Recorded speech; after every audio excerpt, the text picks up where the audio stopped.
am Lanisha Renee Townsend, and welcome to Her Terms Next. Welcome back. Her Terms Next is very dear to me. This is a podcast that helps women and inspires women to rebuild, reframe, and reclaim their lives on their terms.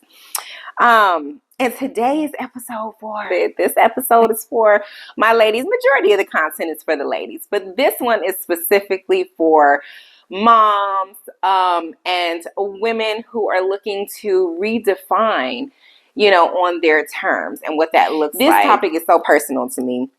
It's personal, it's practical, and as a mother, as a career-oriented entrepreneur, my life has been a whirlwind of different things that I've done. To give you guys just some background, I own LR Consulting, which is a business and marketing consulting firm. We also do business coaching, website design, SEO, digital marketing, and a plethora of other things under branding. And I have been in and out of corporate America for over 17 years. And I started LR Consulting in 2009. I made a decision to get out of my marriage after having my daughter, and I became a single mother, just like that. And it was a new experience for me. It was difficult in the beginning, but I realized all the things that I have learned throughout entrepreneurship, and especially being a woman of color, we have challenges of our own trying to make our way into certain industries. So I thought it would be such a great idea to bring in some tips about some of the things that I did as a entrepreneur, because getting into marketing, that was my career. Getting into marketing was not easy. I was in HR and they were not letting me in. So that's how I started LR Consulting. I started it to build my portfolio, my marketing portfolio, and then I transitioned into corporate America.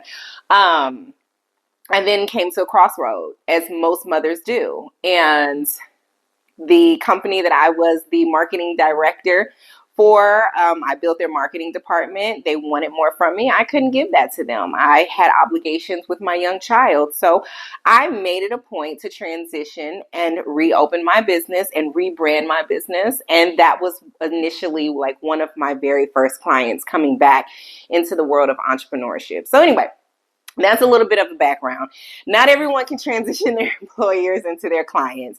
I just had to position myself and reposition myself and reframe myself. So that's what we're going to talk about today. A lot of women are going either into the workforce that have been out of the workforce, or these are women who have recently gotten divorced, and now because they were a stay-at-home mom, their lives are different. They've missed so many years on their resume, or they're just not really sure what their next direction is, right? So let's talk about it. Being a stay-at-home mother or a stay-at-home wife, if you don't have children, that is a job. And please don't ever let anyone tell you anything different. That is a job. You're project managing, you're managing schedules, you're managing a household. And I'll give you some examples in that as well, because going into this new area within your life, you have to reframe how you think about things, okay? An example that we'll get into is managing your home. So let's start there, right? Your everyday life is already a business. It's already a business model. Think about it. You manage a 2,500 square foot home. That's project managing. That's cleaning, that's organizing, that's all these different things. That could be a cleaning business waiting to happen. That could be a virtual administrative business waiting to happen. It's so many different layers. Again, it's about reframing your mind. Society tells us that the only experience that you can obtain is from corporate America. I don't feel that way. I didn't use that as one of my areas. I always created opportunities, and those opportunities is what build my portfolio. So you just have to reframe how you're thinking about it, right? So another thing that you can do is you can take $50 to $100 and you go to the Secretary of State in your state and you can incorporate your business. Now you have a company name, right?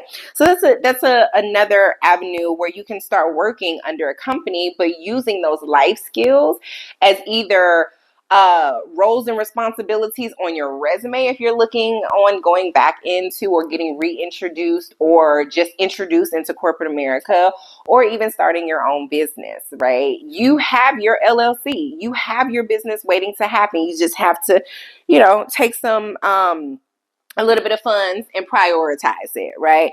All right, so there are other areas that I do want to touch on, right? We gave the example of you can have a 2,500 square foot home.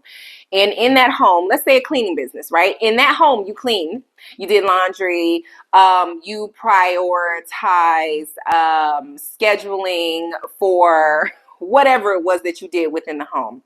But let's just focus on the cleaning side of it. So you cleaned every day, you cooked, you did, and a lot of people may not want to do that for someone else, but it is it could be a temporary stream of revenue. This is just a suggestion to like get out there. You at some point, it may not be you that's actually cleaning somebody else's home. It could be you have employees working up under your business. So anyway, the example of cleaning, you manage a 2,500 square foot home. Let's say you did deep cleaning, you organized, you did daily operations. All of those things can be put into your resume if you're going into the workforce. All of those things can be as services that you provide if you want to start your own business. Again, it's just a way of repositioning and reframing it, right?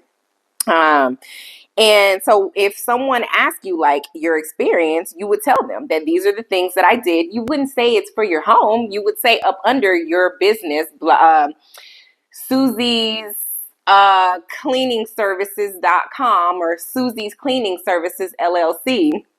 Under that business, I did deep cleaning. I did laundry. I scheduled and prioritized weekly touch-ups, and that could include cleaning windows or, it's so many different areas that you can bring into your experience. You just got to say it differently. That's all. All right, so now let's talk about a good topic, because when I talk about reframing and repositioning, there's also a mind shift that has to happen. You were not just a stay-at-home mom. You were not just a stay-at-home wife. These are actual responsibilities that under another business or a different corporation or LLC are roles and responsibilities. You just haven't created the LLC, right? So think about it. If you create the LLC, they fall up under your business. If it's on your resume, there are roles and responsibilities. But when you talk about it, you're not talking about it in a way of, this is what I did as a stay-at-home mom. You're repositioning it. This is my experience, right? So then if you ever get asked, well, what company did you work for? Your company. So it can apply in both ways. It can apply where you created LLC. This is my company that I owned and operated, and these are the roles and responsibilities that I had under the company, right? Or you can, if you're just looking to start a business, same thing, right? Okay, so let's talk about mindset and strategy tips, okay? So you have to reframe the narrative. You have to focus on the why and see that there's opportunity for autonomy and to set an example for your children. Even for those who do not have children. This is you defining on your terms what you want in your life so that you can be successful. There are so many resources out there. So YouTube has several resources. I have also used LinkedIn. They have a learning center on LinkedIn that I've used a lot. They're free certification. There's certificates that are free, and then there are some that are nominal cost that you can pay to get certified in something. And then Udemy, which has another learning center. I have attained several actual certifications in the specialties that I have expertise in. I've gotten a lot of certifications through Udemy. Now I did have to pay for them, but again, it's a nominal cost. It just depends on how much you want to invest to learn just the foundational part of what it is that you're going into. And then some other shifts in mindset and strategy is network and connect. That's so important. Reconnect with former colleagues, reconnect with former people who you went to school with. Connect with your neighbors and let them know that you're starting a business. This is another step that is very important, to create your community. And we talked about that with women who have previously been divorced or going through a divorce, right? Your community is so important to help you get through a transition, and that's with any transition. This is no different. This transition is no different, right? um, Join mom Facebook groups. It's easy to promote on those groups, and there, I tell you, Facebook has a Facebook group for everything. You can find your people in Facebook groups, I promise you. But also use that as a place to promote and get advice, and build your community support. Life hacking, there's another, it's not a group, but it's a website, and it's called Hacking Mom Life. That's another place where you can get community. You can subscribe to their newsletters. There's also platforms like hermoney.com, which teaches about financial literacy. Because I've been an entrepreneur for so long, I understand what it means to have operational costs. And then when I do my taxes, even if I am, working a corporate job, I have had many years of experience, and I had to learn that on my own. Deductions, itemizations, all of those things. The amount of things that you can deduct when you do your taxes as a entrepreneur is amazing. Like, there's so many things that we have to turn that into a whole other topic. But there are a lot of deductions that can help you at the end of the year when you file your taxes as being an entrepreneur. And then the next thing is, the mindset is also an energy shift. You have got to manage your energy. You can use different techniques, because anyone's going to get overwhelmed. That's just a part of just life and being human. You're going to have anxiety. You're going to be overwhelmed, especially when it's something that's new.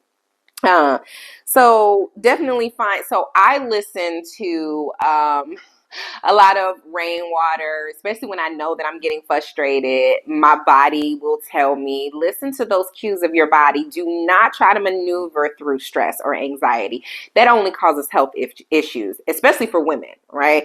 Men, yes, but we're talking to the ladies, okay? We're talking to the women.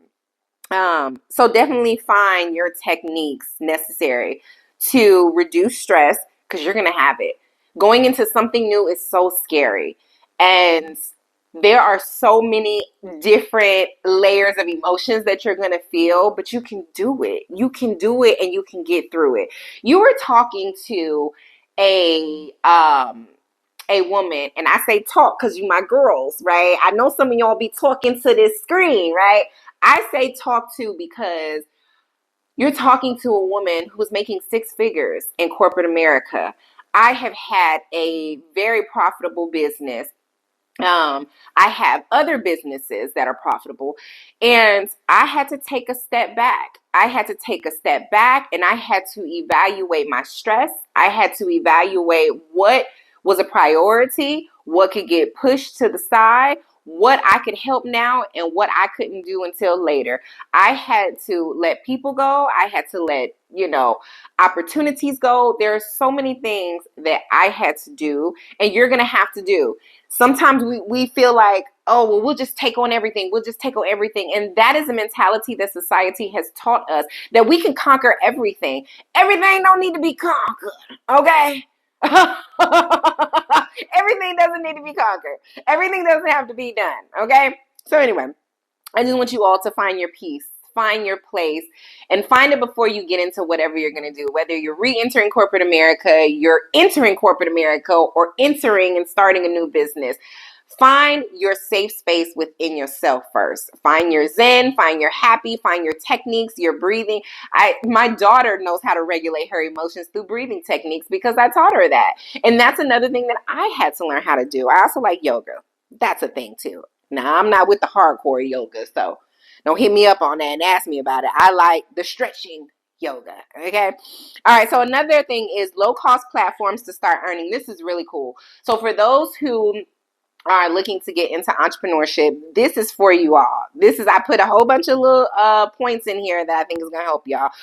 So let's talk about where to start making money. Platforms like the Mom Project, which I've actually been associated with them when I became a mother. I interviewed for several contracts. There are companies that, now this is not so much on I guess it could be.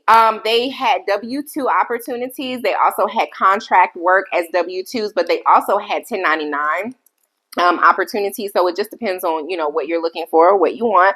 But the Mom Project is specifically designed to connect women, especially moms, with flexible remote job opportunities. And if you want to build something of your own on another platform, you can use Etsy.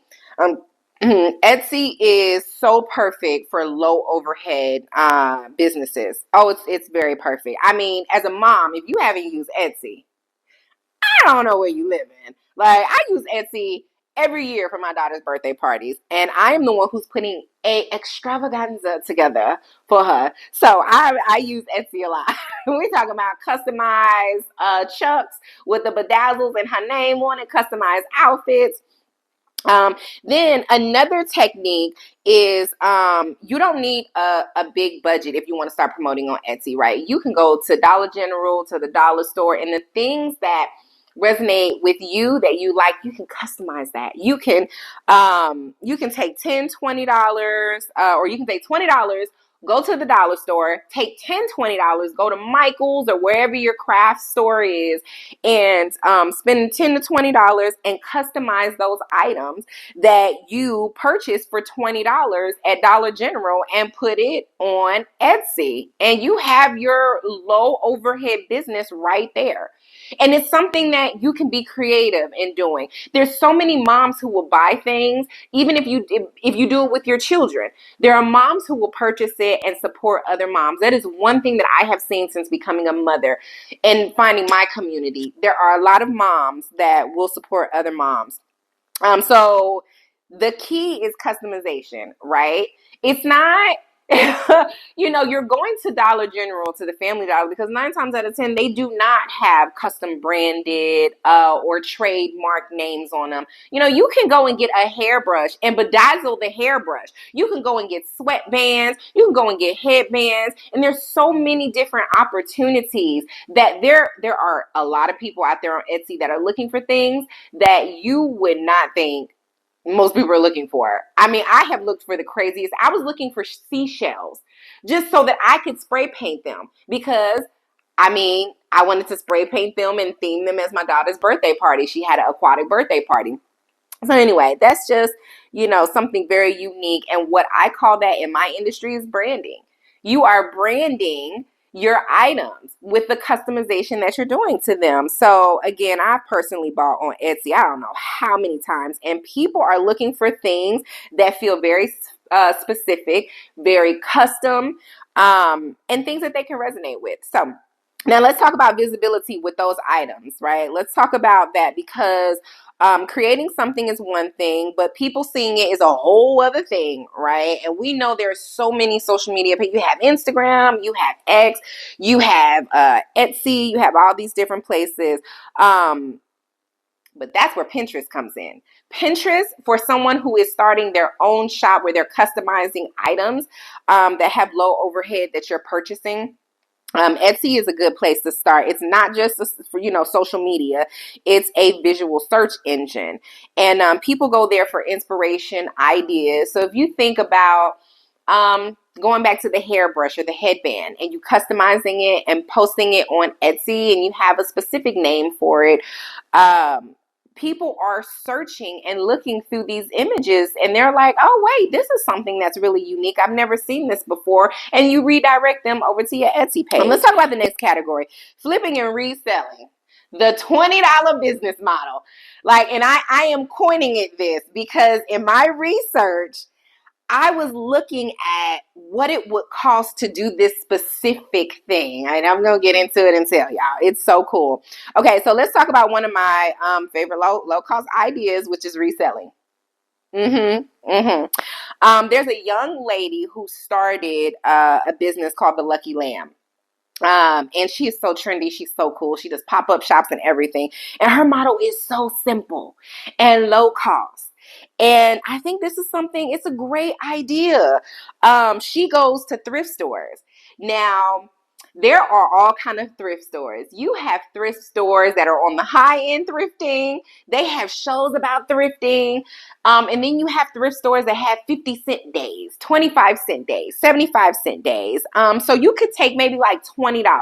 I don't know what her business model is. I just think it's really cool. And she's young. She started this in her early 20s. And this is her full-time job, and she's able to take care of herself. She lives on her own. She pays her own bills, and it's so cool. And it's off of thrifting and reselling. She just understands what her model is. She understands what the upfront cost is. She understands you have to have restraint in business. That's another thing. And I feel like she has learned to restrain herself, right? Okay, so anyway, she goes thrifting. She spends about $20. She finds vintage or brand name items and she flips them online. She's not doubling the prices of them. She's essentially selling what people want. Vintage, name brand. These are things, if you think about it, now I'm not going to go back to the Carl Canai, but I'm just saying, if you were someone who wants to go back and there are certain things that you liked, back in the day, and you find someone who's selling it, a lot of times you can only get these things maybe like on, like Craigslist or eBay, right? And sometimes you have to bid on them depending on what the situation is. So I think this is really cool. And she sells them on Poshmark. You can sell them on Instagram, redirect them. eBay is still an opportunity. And then even Facebook Marketplace. There's so many different places that you can resell thrifted items that are vintage, name brand. Just know this is it's a scalable business with very low risk. The biggest risk that I would say because of my profession is from a brand standpoint. I would be very upset if I purchased a vintage item and it was not that item that I saw online, or it turned out to not be in such good shape. So let's not do that. Let's hold our brands. Very important here, right? Top tier branding. Branding is so important in this situation of reselling because that's your integrity. That is your business integrity and you as an individual. Okay, so now let's go back to monetizing your natural talents. Okay, so that you may not even know that you have these talents or that there's even value in these talents. So let's talk about them. If you enjoy writing, you can be a freelance writer. There are sites for freelance writers. If you have a great voice, voiceover work is huge in the industry now. Platforms like Fiverr and Upwork let you offer services with zero upfront costs. So these are places where you can essentially start building your portfolio, and people are coming to these sites to look for these specific services. And then you can start off on, if you're looking to build your portfolio or you're looking to build your business, because we can do this both ways, right? This is interchangeable. You can do this in becoming an entrepreneur, starting your own business, or if you're building your portfolio to re-enter the workforce or to enter the workforce. It's still experience, and it just depends on what your goal is. You have to understand what your goal is. So anyway, you can start with gigs as low as on Fiverr or Upwork is like $25 a gig, where someone will pay you for a voiceover or someone will pay you to write some type of content. And you can start very small at that level to work your way up to get the experience to understand what you need to know about that service that you're providing. So then let's talk about the resume, because I feel like that's important as well. We're going to transition into the resume, turning mom life into a resume. I know we're skipping through different topics here, but y'all gonna have to roll with me. We don't have so much time, so I'm trying to fit as much as I can into this one topic. Okay, now this one is so important, especially if you're re-entering or entering the workforce. Being a stay-at-home mom is experience. Isn't that what I said earlier? It is experience, but I'm gonna break it down for you now. You manage schedules. That's coordination. You handle budgets. That's financial management. You solve problems daily. That's operations and crisis management. That translate directly into roles like project management, operations coordinator, or administrative specialist or administrative assistant. You can also be a virtual assistant. So let's go into we're gonna go back into the mindset shift, because that is important. We're now transitioning. I was talking about the mindset and reframing it earlier, but now we are transitioning the mindset from survival to strategy, right? Now, earlier I was talking about reframing it. Now we have to come out of that survival mode and now start thinking about strategy, right? So here's the truth. You don't need thousands of dollars to start anything. You don't need a whole bunch of degrees. You don't need to go. And now if you want to go to college, you can. You don't need an undergrad. I mean, I don't even know if undergrads are even a thing anymore. But you don't need an undergrad. You just need strategy. You just need strategy, to be honest with you. You need strategy, consistency, and the willingness to start where you are, sister. Just start where you are. We have got to switch our mindset from survival mode into ownership mode. You have to own this new journey in your life. And in order to own it, you have to come up with the strategy. Well, before the strategy, you have to change your mindset. You have to reframe it. You have to reframe that everything that you're doing is a LLC waiting to happen. It is a bullet on your resume waiting to happen. Just change your mind and how you think about it. And we're not surviving no more, honey. That's not what we doing. Listen, what I said in one of the previous episodes, my edges done grew back. I'm not in survival mode anymore. I'm in strategy, okay? Just like I strategize to get these edges back, we're going to strategize in how we are taking our next steps and redefining what we want and how we're going to get it, right? Because we are going to get it. We are definitely going to get it. So again, because once you realize your life already holds value, because you are a valuable sister, right? You stop asking for permission and start building on your terms. So let's keep on building. Let's keep on building. So, okay. If this episode spoke to you, that is the end of this episode. I am happy I did it under 30 minutes because that was a lot of information. But I don't want to bombard you guys with so many details that you lose sight in the information or you lose connection with the content. If you know a woman who is going through a transition and it's time for her to define her next terms and what her next steps are on her terms, please go ahead and share this with another woman. Remind her that she already has what it takes. You have what it takes. Go remind her she got what it takes. And remember, this isn't about doing everything at once. It's about just starting something. Start somewhere. My name again is Lanisha Renee Townsend. And I'll see you all soon on the 5th episode of Her Terms Next.